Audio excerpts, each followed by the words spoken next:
sometimes it's nice to pull back the green curtain and show them the Wizard of Oz for what it really is, because it's not glamorous. I'll tell you that much right now. Today is just a spontaneous recording day. I have recorded not only one video already, but I started a vlog, started a 5-star project introduction clip for my friend Rainey because that's ongoing, and I thought I was done. I thought I was done recording today, and then I happened to stumble upon the most recent video from Criminali. I adore Ollie's channel. I've been very lucky to collaborate with him a few times. I also have been able to work with him professionally for my job She Done It, where he was featured as a guest for our Green Penguin Book Club series. So I'm very familiar with his channel, and I happened to notice that he had a little bit of a clickbaity video where there wasn't much, I guess, very overt information about what this video was, but he was close to the camera. There was a little blurb that said, shh, and the title is BookTube. Oh, what is it? BookTube's Open Secret. Of course, that is very enticing. And so I clicked on it, but I was hesitant to click on it. And I think it goes hand in hand with what I want to talk about today, what his video is about. And the reason why I almost didn't watch it, it's very strange to admit this, but I didn't necessarily want to watch this video because I felt as though I was exhausted from the amount of videos I was seeing on my feed in the last 2 to 3 weeks. Probably that's too much of time, maybe in the last week or two, last 10 days, where there's been so many people discussing this idea of why other booktubers leave the platform, why people stay. What is this big unspoken secret about booktubers suddenly disappearing? And of course, there are always, once in a while, you'll see a video where a creator comes on to have an open discussion with their subscribers, with their community, to admit, hey, it's become too much. I have changed my job. I'm moving. I'm expanding my family. I need a break. And so they announce through a video why they're leaving BookTube. And all of that is part of BookTube. It's part of the tricks of the trade. Any area on YouTube in general will have that type of content about their niche. And so I'm not really discussing any issues with that. It's just that it started to overwhelm me and feeling as though, is this a sign? No, I'm not leaving BookTube. I have no intention of doing that. But I just was like, what is going on? What's in the water? I think part of it is because we're coming towards the end of the year. The fall is also the beginning for a lot of people, either when it comes to academia, returning to school, their children returning to school. And also we've already had 9-10 months of this current year under our belt. We're ready for a new beginning. We're exhausted. We might have had yearly goals that we've been focusing on for the past 9-10 months, and it's just, we're tired. So we begin to move away from the platform. Anyway, this video isn't about why people leave BookTube, but it's about Ollie bringing to light something that I was having a hard time with, and that's this discussion of BookTube on BookTube. Go check out his video. It's very thoughtful. It's very brief as well, but I think that he's able to talk succinctly without making anything too surface level, and he's just opening the door for this discussion. His question is, do we talk about BookTube on BookTube too much? And I don't think we do. He gave a very broad percentage, and he admitted it might be inflated, but he said about 25% of BookTube is about BookTube, the videos that we see. And I would disagree. I don't think it's that much, but I think what might happen is that you begin to see more and more of those videos the more you engage with them. It's dependent on who you're subscribed to, as well as once you click on one video, I swear, once you click on one video, you are flooded with that type of content because that's how the YouTube algorithm works.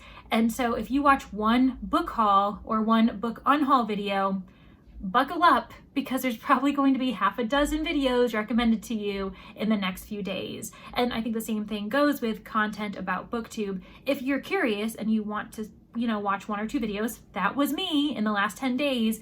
Now that's really all I can see on my feed. And part of it's my fault for engaging with that content. And now I just simply need to engage elsewhere and find book reviews, vlogs, TBRs that attract me and kind of reteach my algorithm what I actually want to see. I totally understand the frustration, or just, again, the wariness surrounding seeing so many people discuss booktube, because then you start to ask, are we reading books? Shouldn't we be reading books? What are we doing? We're sitting here talking rather than actually picking up our book and having a discussion about what the book in booktube means.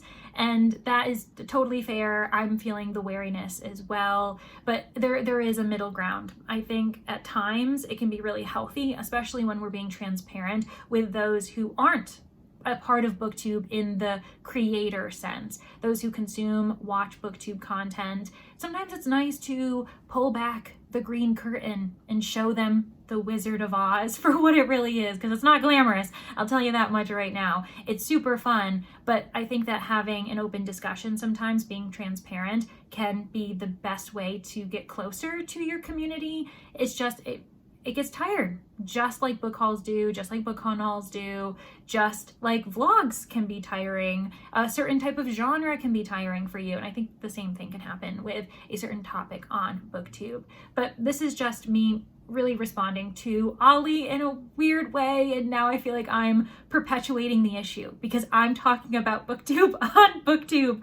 But I just wanted to kind of thank him for bringing this to light, because and I'll tell you, some of my other friends on this platform, they are probably tired of me talking to them about it, because I felt like I was going crazy. I was like, why am I seeing so much content surrounding this? And lo and behold, it's partly because I clicked on it and YouTube is trying to help a girl out and give me more content about it, when in reality it's making me go crazy. And also, it's just the time of year for it.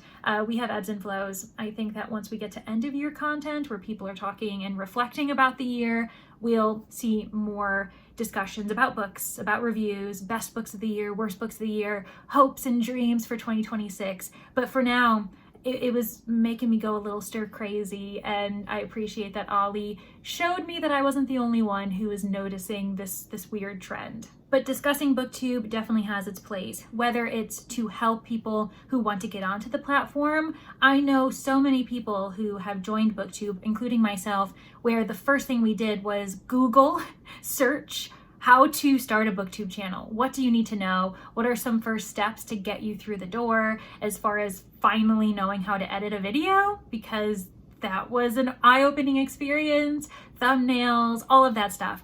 So I think that has its place on the platform. Ali also mentioned booktuber newbie tags.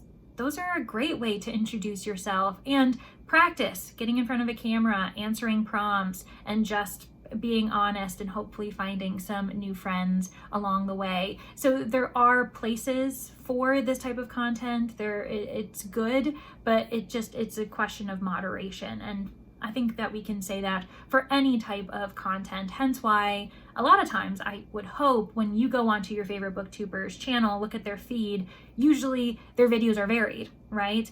If they're doing the same kind of content style, maybe a standard book review or a vlog, well, the difference is that they're including different B-roll. They're reading different types of books. It's different genres, trying new authors, maybe challenging themselves for XYZ, lowering their physical TBR. We are varying the experience for ourselves as creators. And I think that you just find yourself in an echo chamber unintentionally sometimes. And not to fully blame the algorithm, I am blaming the algorithm for that. There is a healthy moderation for us discussing booktube on this platform. It's just, it can be too much sometimes, and the best advice that I can give is just don't engage with it if you're not interested in it. If you want to learn more about booktube, if you want to hear what it feels like to be on the other side of the camera, then yeah, click on those videos, engage, ask questions in the comments. That's exactly what those booktubers want to see, because then they feel heard, they feel seen, and that's pretty much, they just want to get the word out. They just want an outlet for it, and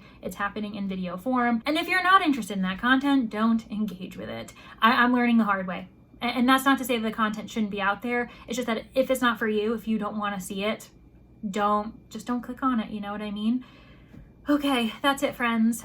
Big shout out to Ollie for bringing this discussion to the platform. Talking about booktube.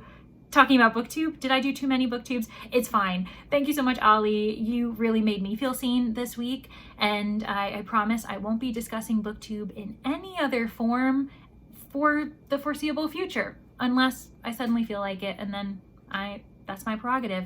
All right, friends, I hope to see you in another video soon. And if you aren't feeling chatty, but you do want to prove that you've been here, how about provide some type of film-related emoji in honor of the booktube experience? Okay, friends, have a great one.